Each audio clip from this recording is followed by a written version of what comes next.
And it's not that it's not bad. I mean, it's not that it's bad, but it's just so generic.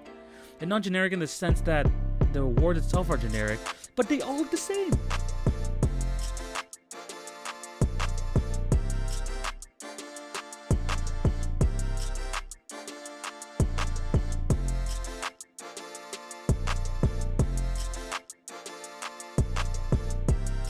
Hello and welcome to the Wednesday, December 14th edition of the TV on Basketball Podcast with your host, TV.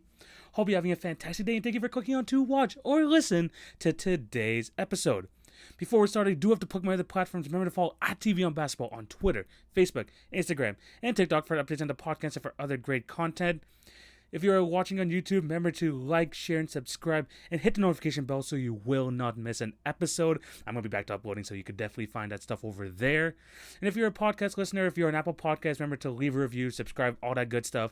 And if you're on, the Podbeans, the Anchors, Spotify, and all that, just show your support in any way possible. That would be highly, highly appreciated. Got that out of the way, man. It's been a while. It has been a long, long while since I've been on the podcast. And I will have to, I will talk about a bit why I was gone. A lot of school stuff. Just lots of busyness. You see me a bit active on my Instagrams and the TikToks and all that. But it's just really me just trying to keep the flow going. But I really couldn't focus really much time on the podcast. But we're back today.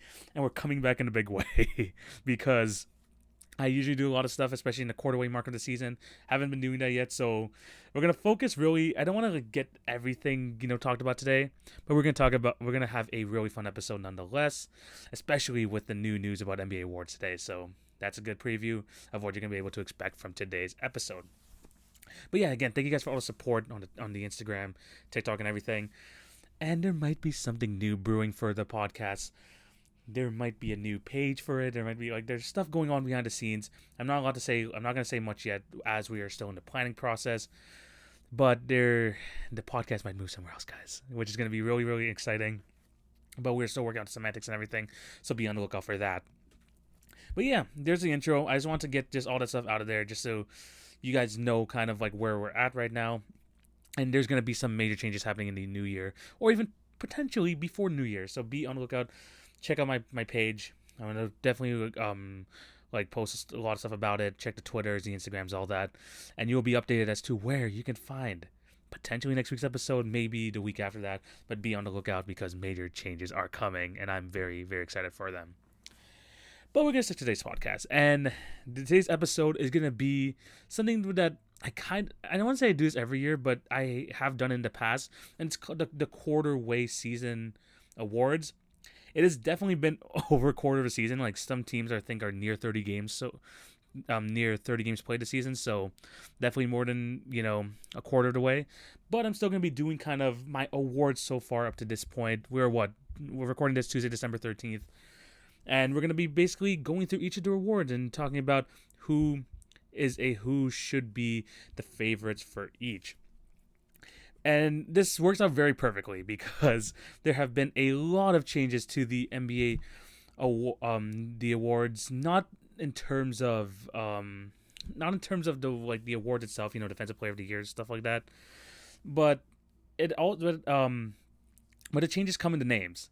And they have introduced one new trophy, but they've changed the name of other trophies, and I'm going to be talking about that real quick right now. The first one we're going to be talking about is the addition of the new trophy, which is the Jerry West Award, known as the Clutch Player of the Year. I'm going to get more into that, but that is a new award they're adding this year. But, the prototypical awards from the years past, Defensive Player of the Year has now been renamed to the Hakeem Olajuwon Award, former two-time Defensive Player of the Year, by the way. Will Chamberlain Award is now now the new Rookie of the Year. We have the John Havlicek Award, which is the Sixth Man of the Year. The George Mikan Award, which is the Most Improved Player of the Year. And the MVP award, which is now being renamed to the Michael Jordan Award, former 5-time MVP Michael Jordan. Some may consider him the GOAT, but we're not talking about that today. And I want to talk about the trophies mostly because, look, I don't see the point of changing the new names, but you could kind of see it coming when they introduced the Eastern Western Conference Finals MVP awards, the Magic Johnson Award, the Larry Bird Award. Those kind of make sense. That's why I guess the honoring the legends and stuff, that maybe that was coming. That was definitely coming. And looking at the new awards, especially the looks of them, I'll say this for sure: that Michael Jordan award looks fantastic. Now it's what there's a debate like whether Michael Jordan should have been named after Michael Jordan because Kareem does have the most MVP awards, but Michael Jordan is one of the best of all time. There's a reason he's a 5-time MVP. But that award looks so nice, and the fact that that's the MVP award makes me very happy. Like, this looks like something that people want to strive for. They want to have this in their house. They want to strive to get that award to be the best player in the league that season. So I'm very happy with the way they made the Michael Jordan award. The other awards, by the way, I am not a big fan, and it's not that it's not bad. I mean, it's not that it's bad, but it's just so generic. And not generic in the sense that the awards itself are generic, but they all look the same. They all look the same. The other awards, it felt like they were like, okay, we're going to remake the MVP award, make this the most prestigious award for an individual player in basketball, which they have done, which 100% they have done. But the other ones are just like copy and paste of each other with a different little figurine in the middle. That's it. And, okay, the way I like to put it is that, look, you have the Michael Jordan trophy. That's the one everyone wants. But every other trophy looks like you just dropped a John Smith model. If you've played NBA 2K, you know what a John Smith is. If you don't have enough players in your roster, you have John Smith's, the 60, 58 overalls at the bottom of your roster. You have those just in the middle, but in different poses. So the defensive player of the year, he has his hand up. You have like layup pack. You have different layup things for the other awards, other basketball positions. But they all look basic. I like the Jordan Award, I really do. But I just wish there's a little bit more creativity, a little bit more uniqueness in terms of the other awards. I think that of course, people still want to have those awards at the end of the day, but just a little bit more. Just a little bit more. I mean, I guess it's better than last year with the little 75th anniversary balls that they got, but at the end of the day, you just want to see a little bit different, Just a little bit different for these other awards. I think that is something that could 100% be changed, but I guess not. Hopefully that does change moving forward. But that is I just wish that was something that they were able to do, later on. But that's fine. It's completely fine. Either way, I'm maybe they could have, like I said, they could have named the awards differently, but I'm still okay with it. I really am still okay with it, and I think that that Michael Jordan award, very, very nice, and I'm excited to see what they're going to be able to, and how it's going to look when the person accepts it, or however it's going to be. It's going to look super, super nice. But now that we talked about the awards, let's get right into the actual awards. I mean, we have a new award we have to talk about, and how they're gonna find a criteria for that. But we also have the the normal awards that we're used to seeing. And we're going to be talking about all of that as well. So I'm super, super excited because I just like awards talks. I usually make the preseason awards as well. We do this. I might not do the halfway awards now that I'm kind of close to halfway through the season. And of course, we do the end of season awards. So that type of stuff is pretty typical. But I'm so excited to talk about this anyway because I think it's a great way to come back onto the pod and start this discussion. The first award we're going to talk about, though, is the new Jerry West Award, the Clutch Player of the Year Award. And I want to start talking about that one first because it's really giving me the type of vibes of the Defensive Player of the Year Award where I believe it's going to be 99% narrative, 99% the eye test. And look, like Defensive Player of the Year Award, you have the advanced metrics, you have the advanced stats that people can look at saying, oh, we can measure your impact on the floor, how your team is defensively when you're on the court, when you're off the court, that type of stuff. And that would really measures value for Defensive Player of the Year. Well, in the NBA, they also have clutch stats. So the NBA defines clutch minutes being 5 minutes left in the game under a 5-point deficit or a 5-point margin. So that's what they consider clutch stats. So they have those too. So it just kind of gives me Defensive Player of the Year vibes because there's not really basic stats to really. I mean, there's probably stuff like fourth quarter scoring and stuff that can help the case, but it's not that easy to determine someone clutch or all that. Same thing with Defensive Player of the Year. But there's a lot of different ways they can go about this. You can see the highlights, you can see game winners, buzzer beaters, but also there is those stats to back it up. So, for the first year of this award, how would I go about this? there's a lot of choices you could go here, and I had to kind of look at the clutch numbers because even though I've looked at those in the past, I haven't really had to do it for like an episode because we don't talk about a clutch player of the year award, but now we're gonna have to talk about it. But like I do with all my other award stuff, top three candidates, 3, 2, 1, we're gonna go down, and I'm gonna give my winner at the very end. But let's start with it. Number 3, we're starting off with Jimmy Butler. Jimmy Butler for me is gonna be third place in the clutch player of the year award. Although he hasn't played a lot of games, he is still a very good player in the clutch. He's 5th in clutch time scoring, 55 points. But what really stands out to me is, one, he hasn't hit a 3-pointer in the clutch yet. But a 76% free throw shooter, pretty reliable, not too bad. But he's also 58% from the field. So that means, and you know how Jimmy Butler operates.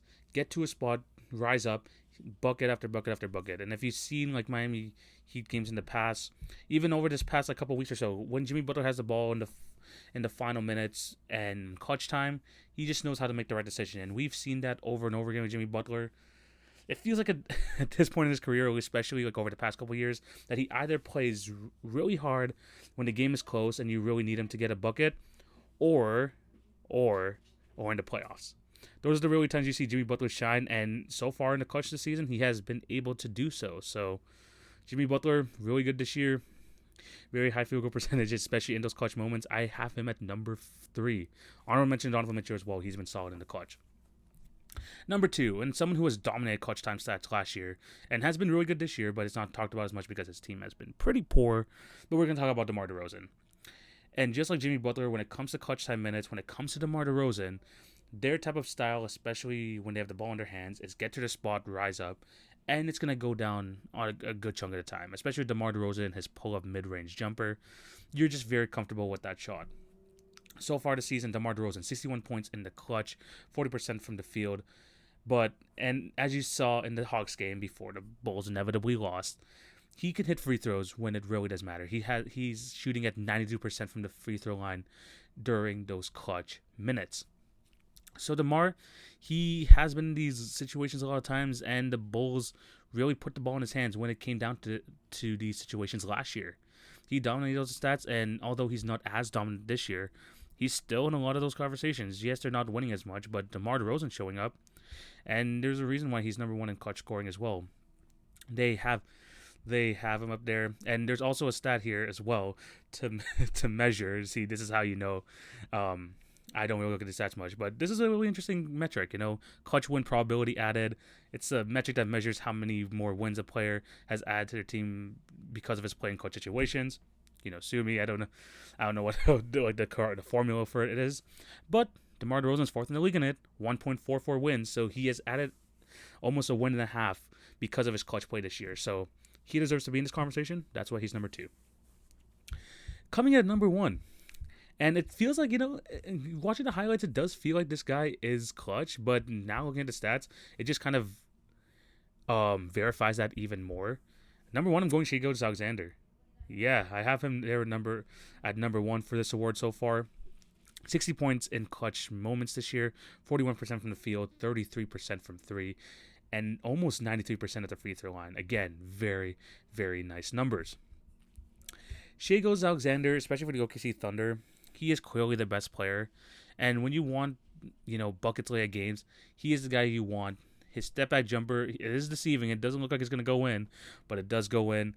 And when it comes to that same stat I was talking about, DeMar DeRozan, which is the CIWPA, the probability added, he is by far the number 1 guy in the league so far. I mean, DeMar DeRozan is at 1.44, and he's number 4. Shai is number 1 with 2.09. That is 0.46 above the second place guy, which is Jeremy Grant. So, yeah, I mean, the Thunder have been winning a bit more games because of Shai's play. 11-16, I mean, not great, but Shai taking his game to the next level, being that guy late in games that they could just give the ball to and you can get the bucket, you can get to the free throw line as he's shown this year, almost 10 plus attempts per game, if not 10 plus attempts per game. And he's able to do this in the coach as well. You can give him the ball there, and he's going to make the right play because he's a good playmaker, a good shooter, a good guy to get to the rim. Just him having to seeing the highlights from this year and last year, and now being backed up by the stats. You know what? I'll put my hands up. He is second again in clutch time scoring this year. Give me Shea Alexander at number 1 for the Jerry West Award. Oh boy, we're going to have to get used to saying that. But I still think people are going to really ultimately go with the old names, like the Defensive Player of the Year and all that. But for Clutch Player of the Year, for the inaugural one, give it to Shea Alexander so far this year. Let's move on to Defensive Player of the Year. And this one, of course, known as the Hakeem Olajuwon Award, 2-time former Defensive Player of the Year. You can make the argument that it should be, maybe a Ben Wallace who should be named after this award because he has the most all-time. That is definitely possible, but, it is what it is. Hakeem is still one of the best defenders of all time. I don't really mind.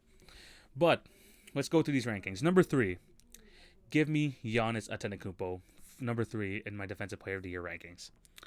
Right now, Giannis, a block and a steal per game, that's just basically standard for him, and it's kind of lower from his previous years, but the Bucks are the number 1 defense in the league, and his effect on the court, his the way that he is able to roam, the way he is able to switch on to bigs and smalls, that ability is still really huge for me.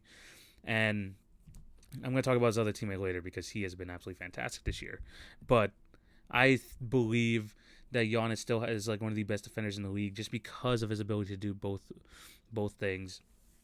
And he has those go gadget arms. He has the length. He shows it on a 99 basis. Sure, the stats might not back it up, especially when it comes to steals and blocks, but his impact is still there.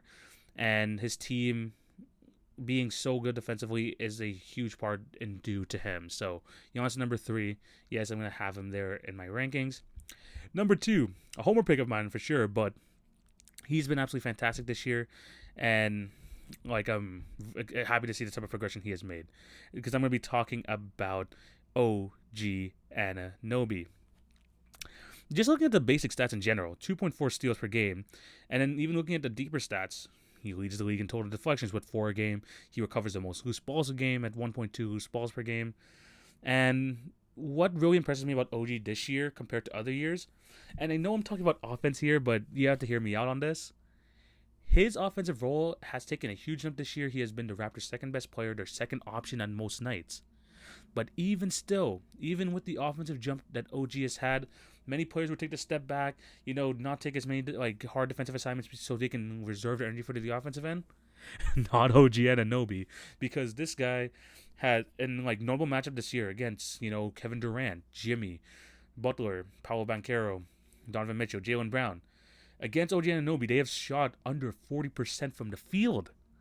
So OG is not only taking this load offensively, which he has taken a huge step in. Very, very happy for him, by the way.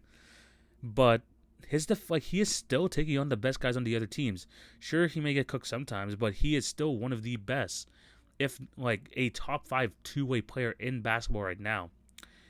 And I think that him being an offensive threat now and being such a vital role to the Raptors offense, and his defense still getting better,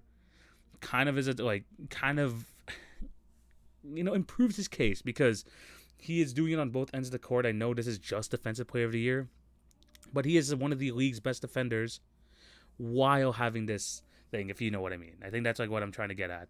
But he's been really good. The steals are there. He's always in the passing lanes. He always has his hands busy. And he's always due for 1 or 2 breakaway dunks per game because of the great defense he does. So yeah, he is number 2 for me on the Defensive Player of the Year rankings. Coming at number 1, I talked about Giannis having a huge impact on the Bucks defense. I'm going to talk about Brook Lopez here at number 1, because so far this year he is leading the league in blocks at 2.9. I know Jaren Jackson's at 3.6, but he hasn't played enough games to be to qualify among the leaders. But Brook Lopez leading the league in blocks, and the biggest difference for me, and you could see the impact from last year to this year, is that last year the Bucks were a middle of the road defensive team. They were not in the top 10 as they usually were. And a big reason for that was that Brook Lopez only played 11 games in the regular season because of injury. You bring him back and have him be the defensive anchor, the guy protecting the rim, letting Giannis roam. And man, the defense is back. The impact is there. The Bucks are back to being the best defensive team in basketball. And Brook Lopez is a massive part of that. When you look at defensive field goals attempted, like he's defending 22 shots per game, and shooters are hitting 4% worse against him at the rim.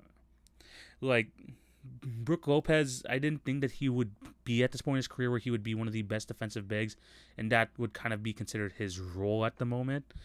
But his impact on that end, still matching up with like his ability to stay on the floor with the Bucks' defensive rating going up compared to last year, and him being that constant, great defensive glue guy, especially over the past few years, making helping the Bucks be who they are as a team.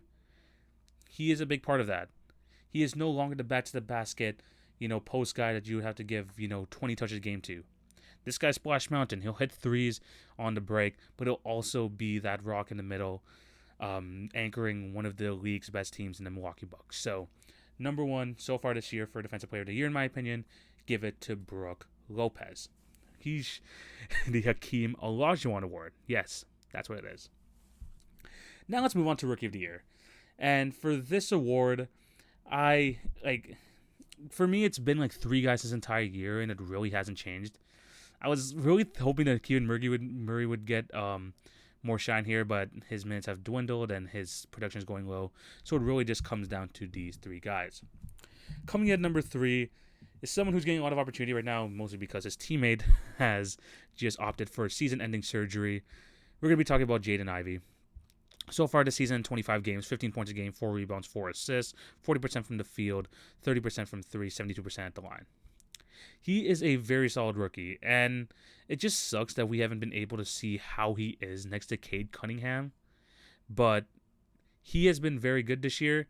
I think drafting him, I believe it was number 4 for the Pistons. I think it was a really good choice still. And honestly, this season, hopefully, now that Cade is kind of out of the picture, we get to see more growth from him. Right now, he's at 15 points a game. I would like to see that maybe go up to a 17 points a game. Maybe a bit more assists, a bit more rebounds. And Jaden Ivey, I think that you will excel in this role. The Pistons are not going to win a lot of games, so there is not a lot of pressure on him. But I just don't think he can really go past this because it really feels like a 2-player race. Honestly, just a 1-player race right now. But we can't disregard what he's done this year. Give me him at number 3. Number 2, give me the Canadian boy, the guy who is killing it off the bench so far this year. Let's talk about Bennedict Mathurin.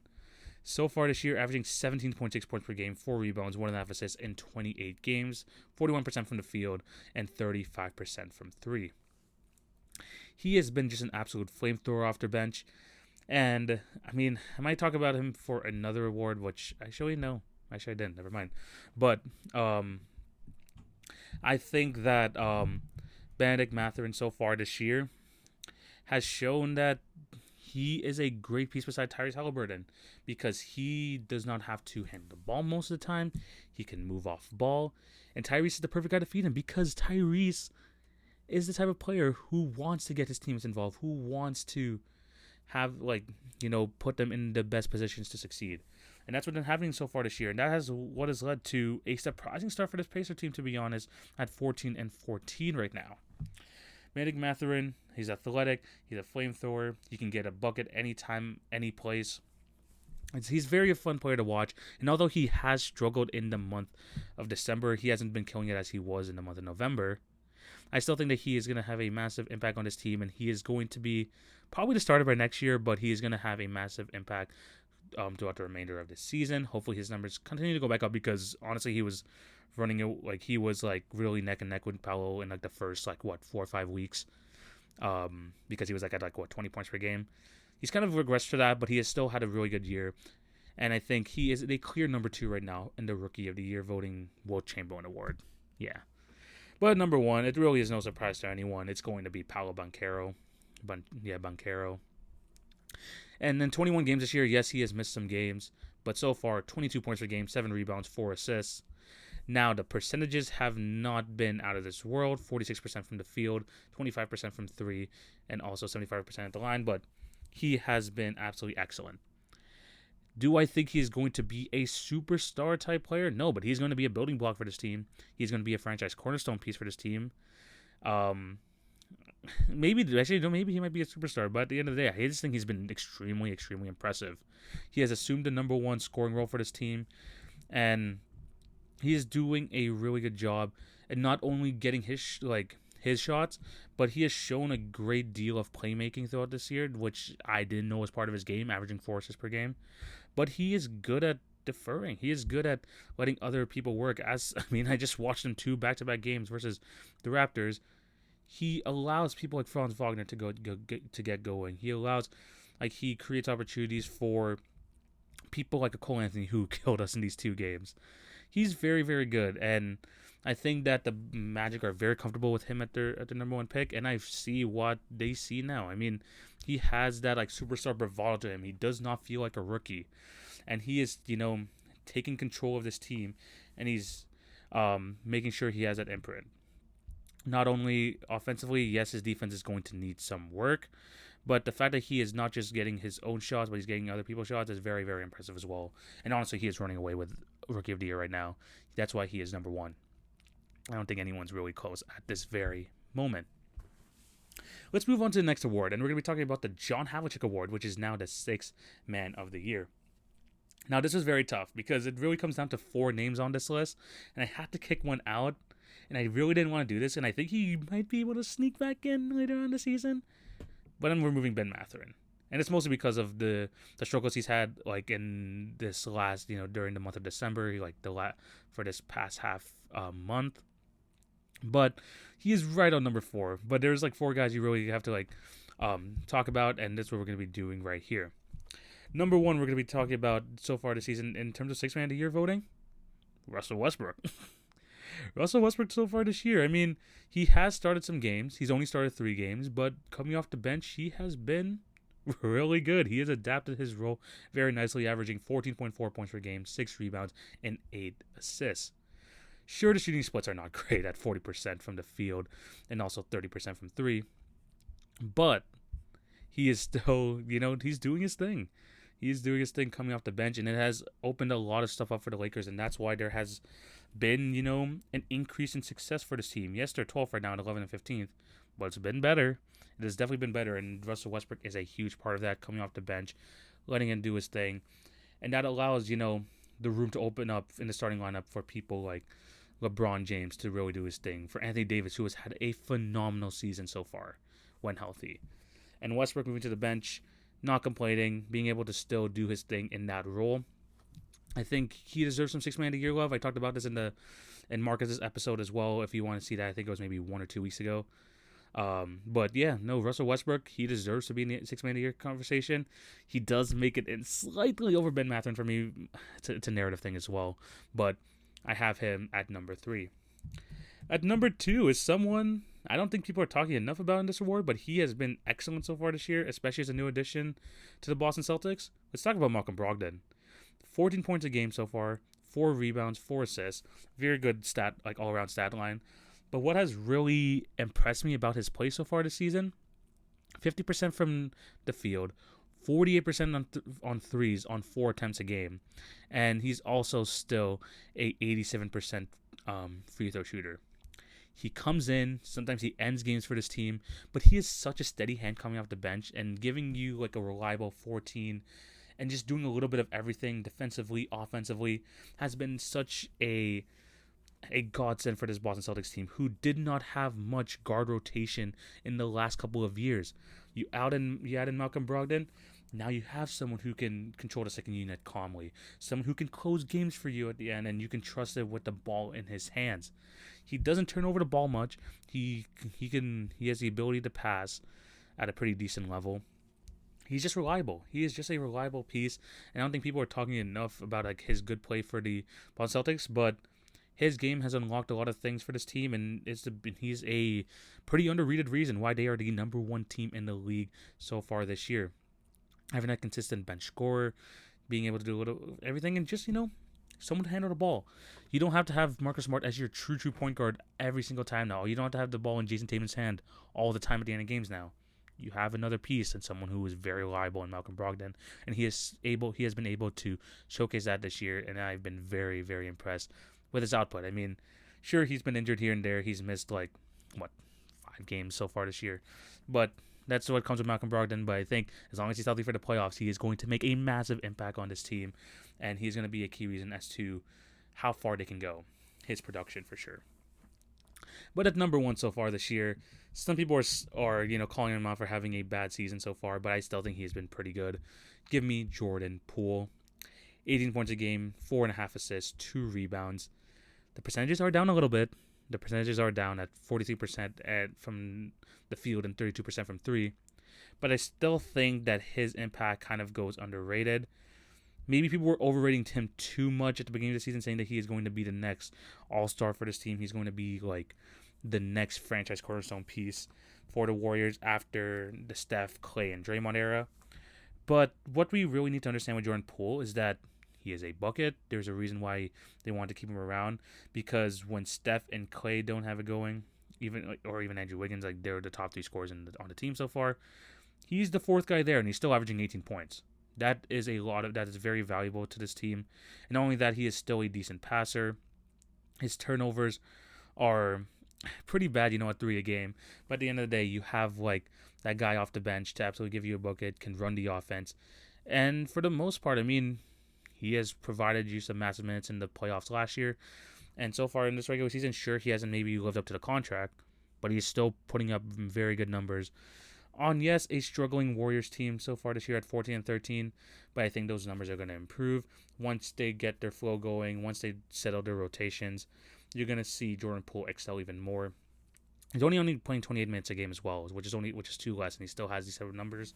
I think it's really, really good. Yes, numbers have been down, but I still believe he is this year's, at least so far, 6th man of the year, aka John Havlicek Award. So yeah, give me Jordan Poole at number 1. Moving on to the next award, and this award's fun to talk about. Let's talk about the George Mikan Award, the most improved player.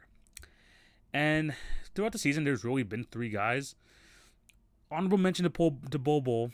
Honorable mention, 12 points a game so far this season, 7 rebounds. He has found new life there in Orlando. I just don't think the jump, especially with the way the MIP is going from good to very good or good to great, I don't think Bol Bol fits that. Maybe in the past it would have, but there's like other like worthy candidates, especially who have made that next jump to all-star or star level talent. I don't think Bol Bol fits in that category. But let's talk about the first player first. And coming at number 3 for me is the Utah Jazz's Lauri Markkanen. So far this season, he's having a career year. 22 points a game, 8.5 rebounds, 2.2 assists per game, 41% from 3, which is a career high for a season, and also averaging 52% from the field. Almost 50-40-90, by the way. I mean, not almost, I was going to say that, but he's shooting 83% from the free throw line.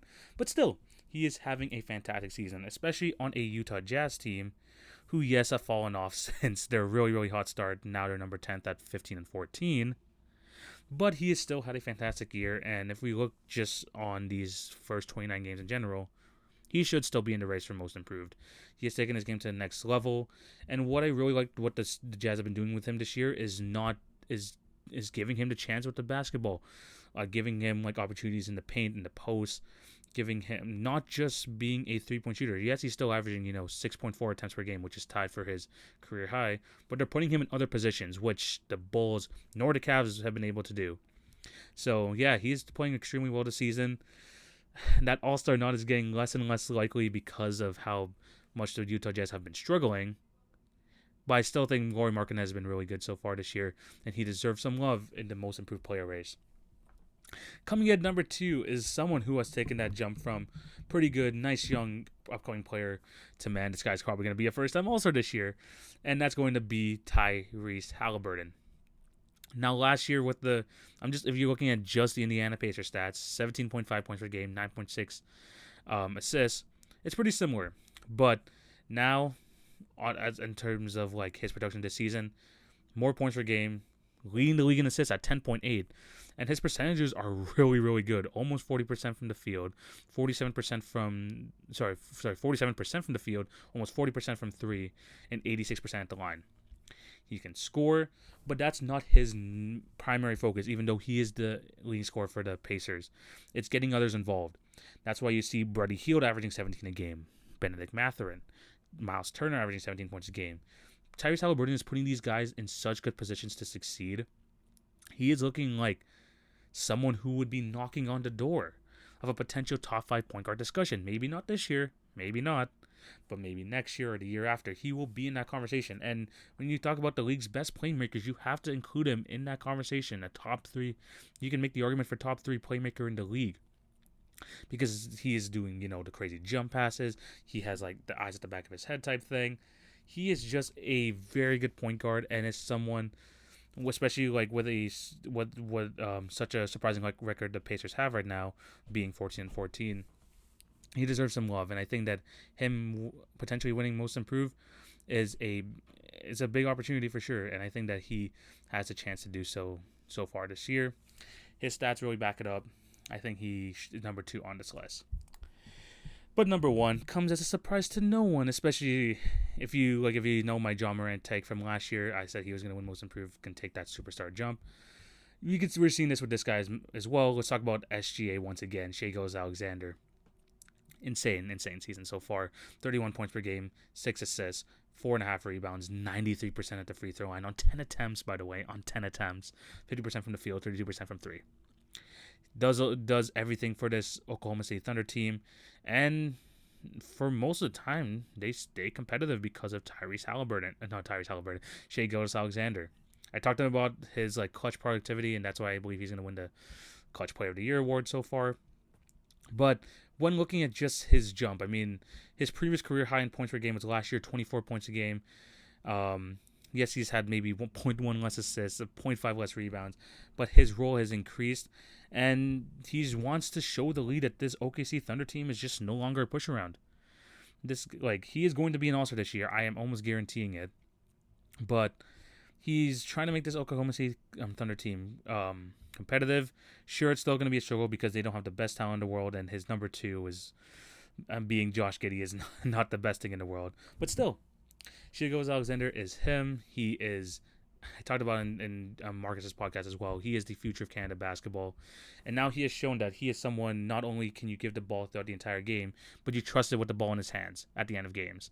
So he has done both. He has that he's getting that superstar bravado about him. He's getting the superstar type calls as well in these games.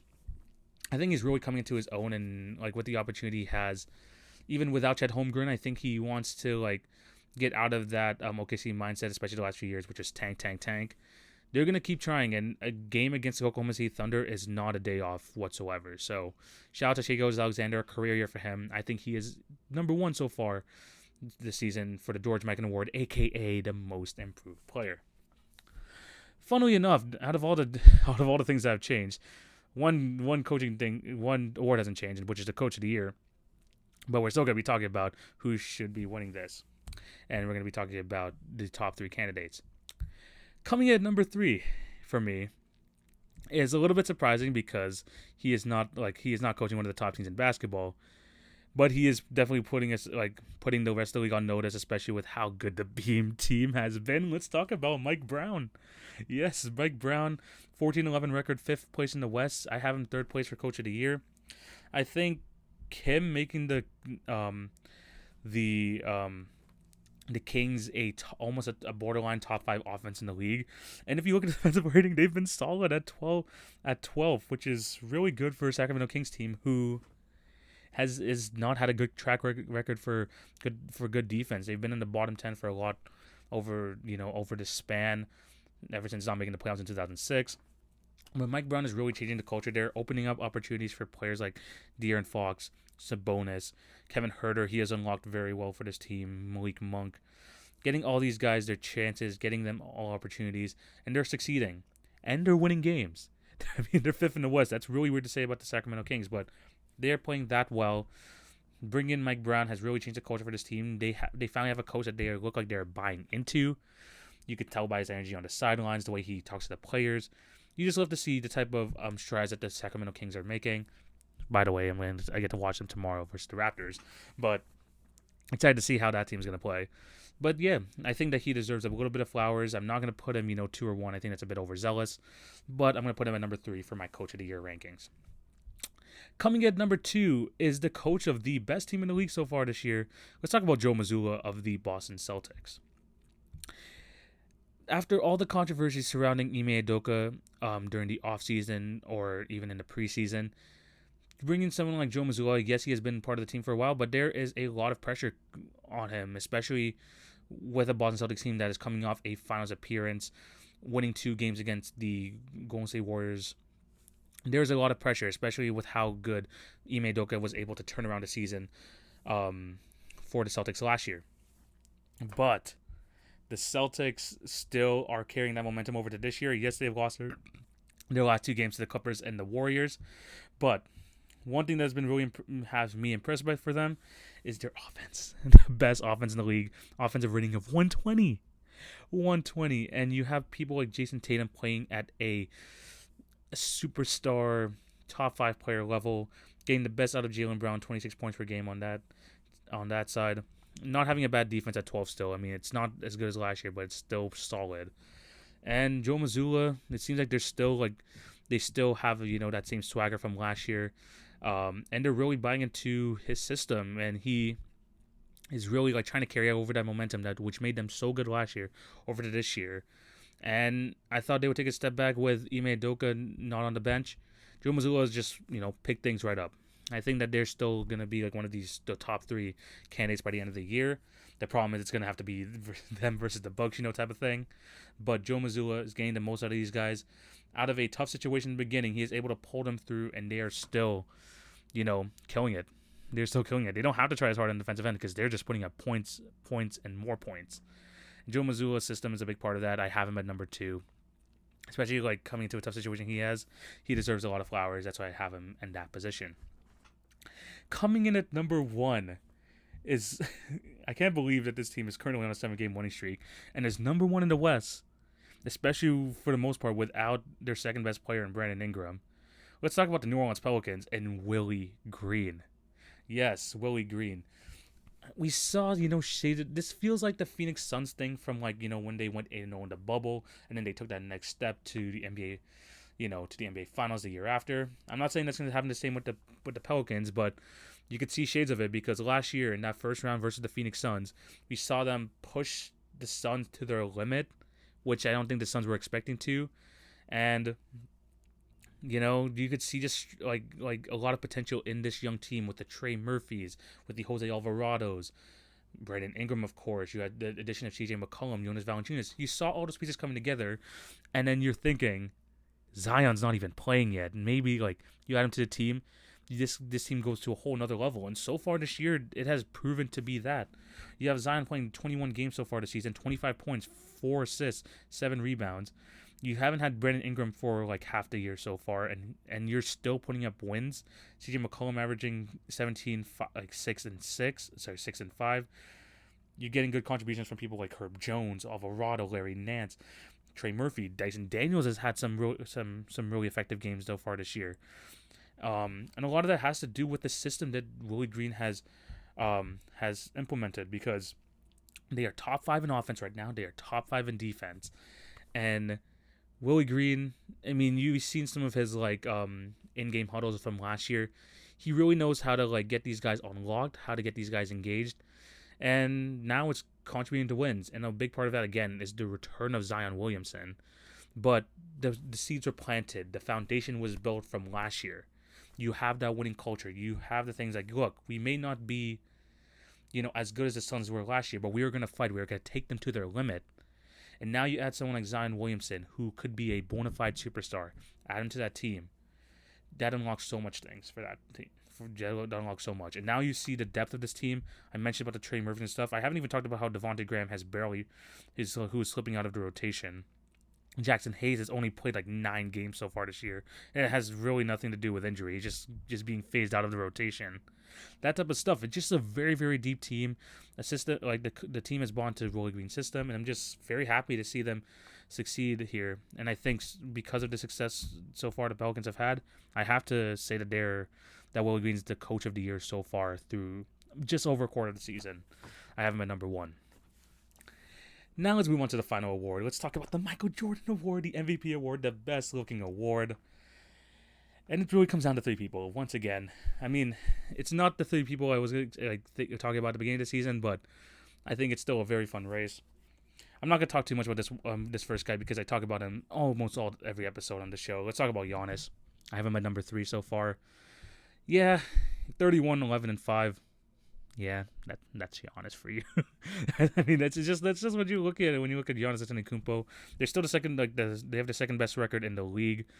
Giannis is still playing at an extremely high level, MVP level caliber, and he's doing it on both ends.